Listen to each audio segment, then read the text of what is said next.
nécessaire aux industries en développement des pays colonisateurs, qui trouvent en outre des marchés privilégiés pour les productions industrielles et des débouchés pour les capitaux disponibles qui peuvent s'investir lucrativement.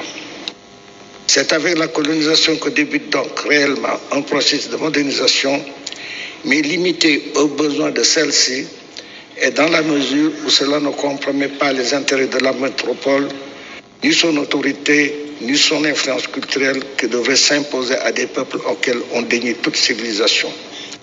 L'école, même généralement limitée jusqu'à la Seconde Guerre mondiale à des niveaux peu élevés, va y jouer un rôle décisif. Et ce sont généralement ces produits qui vont mettre en cause le système colonial lui-même. L'indépendance acquise à la fin des années 1950 et au début des années 1960, la modernisation devient un impératif catégorique pour les nouveaux États.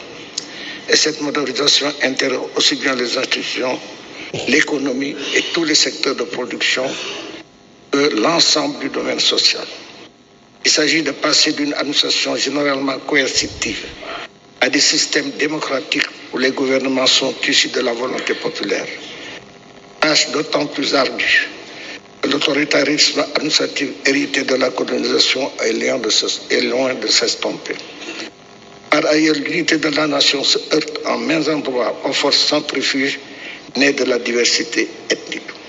Là où la solidarité ethnique passe avant la solidarité nationale, la paix sociale est gravement compromise. Et quand les gouvernants eux-mêmes semblent privilégier les éléments de leur ethnie d'origine par rapport aux autres, c'est toute la cohésion nationale qui est remise en cause et la démocratie menacée.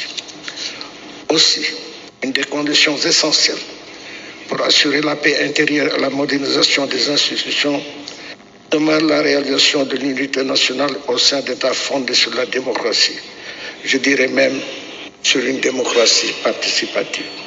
Mais cette condition est insuffisante quand des chefs d'État de certains États s'arrogent le droit, soit d'instituer un pouvoir personnel en soumettant à leur contrôle toutes les institutions nationales, soit en modifiant les constitutions existantes pour empêcher toute alternance au sommet de l'État.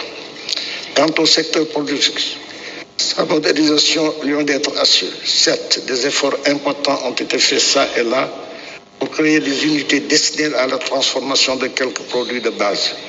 Mais comme je l'ai indiqué dans ma communication faite lors de la dernière session de l'Académie, l'industrialisation demeure le talon d'Achille du continent. Seul le développement approprié du secteur industriel et celui des services permettra de faire face aux exigences du développement et à la nécessité de trouver des emplois aux nombreux jeunes qui sont de plus en plus en âge de travailler.